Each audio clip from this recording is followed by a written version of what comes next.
warahmatullahi wabarakatuh. Perkenalkan, nama saya Zahranela Cahyatama dari kelas 12O. Jadi di sini saya akan bercerita mengenai semua alur, yaitu alur merdeka, mulai dari diri hingga keterkaitan antar materi. Jadi semua alur ini akan saya bahas dalam alur aksi nyata. Oke, jadi alur yang pertama yang mau saya ceritakan yaitu alur mulai dari diri. Nah, di alur ini kita diminta untuk membuat sebuah kartu peran. Jadi peran-peran yang dibagikan itu ada peran menjadi penjual, afiliator, pembeli, penonton, jasa keuangan, dan kurir. Jadi nanti kita akan membuat sebuah kelompok. Terus di dalam kelompok itu kita bagi peran-peran tersebut. Selanjutnya peran yang kita dapat itulah yang kita buat kartu perannya. Misal saya waktu itu mendapatkan peran menjadi seorang afiliator. Jadi saya akan membuat kartu peran menjadi seorang afiliator. Nah, untuk isi kartu perannya sendiri itu tuh seperti langkah-langkah atau cara atau pengalaman seorang afiliator ini. Jadi afiliator itu dari awal dia ngapain, terus dia ngapain lagi, terus sampai akhir itu kita jelasin menjadi seorang afiliator tuh ngapain aja. Terus penjual, kurir, pembeli itu juga sama kayak gitu juga. Lanjut alur kedua yaitu eksplorasi konsep. Jadi kelompok yang udah dibentuk di alur pertama tadi itu belum dipakai di sini. Tapi kita berpasangan dengan teman sebangku.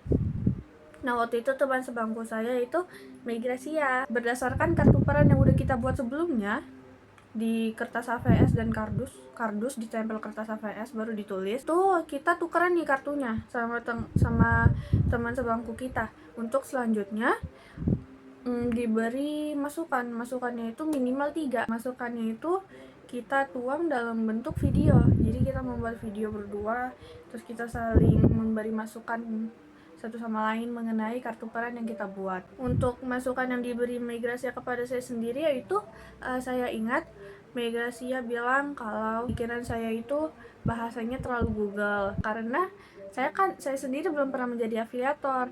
Jadi saya hanya membaca dan mengcopy apa yang ada di Google. Lanjut alur ketiga yaitu refleksi terbimbing.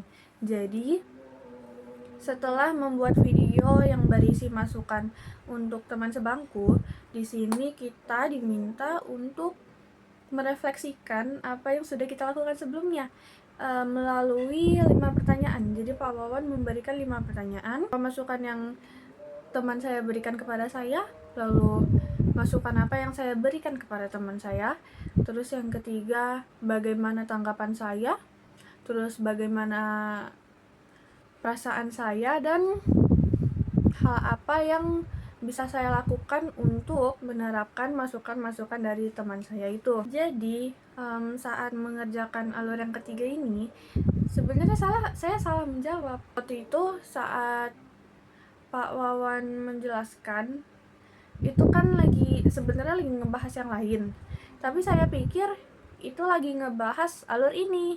Jadi saya menjawab pertanyaannya itu berdasarkan apa yang Pak Wawan sedang jelaskan, dan itu konteksnya lain. Nah, terus selanjutnya saya ubah tuh kan jawaban saya, tapi kayaknya tidak tersimpan ya Pak. Saya sudah ubah Pak, tapi kayaknya tidak tersimpan Pak, maaf ya Pak. Kesalahan saya di alur ketiga yaitu kan seharusnya kita menanggapi masukan-masukan yang diberikan oleh teman sebangku. Saya malah menanggapi atau merefleksikan masukan-masukan yang diberikan oleh teman-teman yang mengomentari video masukan saya di alur kedua. Seperti itu, maaf ya Pak. Di alur yang keempat ini yaitu ruang kolaborasi. Di sini akhirnya kita memakai kelompok yang sebelumnya sudah dibuat di awal tadi. Pada alur ini kita diminta untuk membuat sebuah akun toko online. Jadi bebas boleh di platform manapun. Kebetulan kelompok saya memilih platform Shopee. Selain membuat akun Shopee, akun pedagang Shopee, kita juga berdiskusi mau menjual apa di toko tersebut. Jadi kelompok saya memilih untuk menjual pena Kokoro. Saat pembuatan akun terus juga memikirkan konsep akun itu dilakukan secara bersamaan, bareng-bareng, kita bahu-membahu, bantu-membantu. Lalu selain membuat akun pedagang, saya juga membuat akun saya menjadi afiliator, atau saya menjalankan program afiliator di akun Shopee saya. Sedihnya saya menjadi afiliator tanpa komisi, soalnya saya nggak punya NPWP, jadi kayak gitu, nggak bisa narik komisi. Padahal kami bikin di akun pedagang itu komisinya 4%. Kita berada di alur kelima, yaitu demonstrasi konstekstual.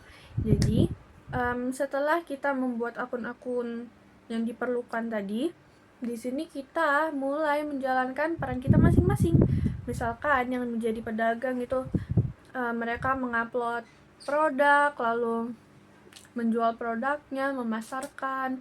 Terus saya sebagai afiliator, saya mulai mempromosikan produk dari pedagang itu. Untuk mempromosikan barang di si pedagang itu, saya menambahkan produk pena Kokoro itu ke live saya. Jadi saya me-live-kan pena Kokoro itu.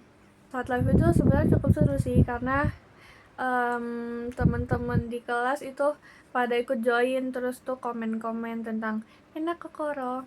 Melalui live itu juga yang berperan menjadi pembeli di kelompok saya itu membeli penanya, jadi dia check out lewat live. Semua yang kami lakukan, mulai dari peran pedagang, afiliator, kurir, jasa keuangan, dan lain-lain, itu semuanya didokumentasikan. Nah, dokumentasinya itu dimasukin ke G Drive masing-masing. Selanjutnya, itulah yang dikirim di penugasan demonstrasi konseptual ini. Tapi selain menautkan G Drive, kami juga menjawab 6 pertanyaan, yaitu pertanyaan berbentuk reflektif atau bercerita. Lanjut, alur ke-6 yaitu elaborasi pemahaman. Jadi di sini kami menjawab pertanyaan-pertanyaan reflektif yang menyangkut 5 alur sebelumnya yang sudah kami kerjakan. Pada akhirnya, melalui pertanyaan-pertanyaan yang Pak Wawan berikan untuk merefleksikan atau menceritakan mengenai proyek berjualan online ini, yang sangat pasti yaitu pengalaman kami tentunya bertambah, baik dalam bekerja, bertim, terus hingga berjualan online. Dari proyek ini kami jadi paham bagaimana cara kerja berjualan online atau yang di balik layar ketika kita membeli barang-barang di online. Kita tidak hanya paham menjadi pembeli, tapi kita juga paham menjadi seorang afiliatornya, menjadi pedagangnya, menjadi kurirnya, dan lain-lain. Alur terakhir yang saya ceritakan pada alur aksi nyata ini, yaitu alur ke-7, keterkaitan antar materi. Jadi 6 alur yang sudah kami lakukan sebelumnya itu kami ceritakan lagi, terus diketik di Word dengan ketentuan atau standar yang berlaku. Semua anggota kelompok kan juga menulis atau membuat naskah cerita dari 6 alur ini. Selanjutnya, di antara semua anggota kelompok itu kami pilih salah satu naskah terbaik yang akan kami berikan kepada salah satu guru untuk selanjutnya berdiskusi atau meminta tanggapan dari guru tersebut. Jadi kami mewawancarai, berdiskusi, dan merefleksikan mengenai keterkaitan antar materi ini kepada salah satu guru yang kami pilih. Kebetulan kelompok saya memilih Bu Yotri, yaitu guru bahasa Indonesia SMA Negeri 1 Batam. Nah, wawancara atau diskusi itu kami videokan dan diupload ke YouTube. Nah, itulah yang kami unggah di alur keterkaitan antar materi ini. Kami juga mengupload naskah kami. Oke, selesai sudah cerita mengenai 7 alur untuk aksi nyata saya hari ini. Sekian dari saya, terima kasih.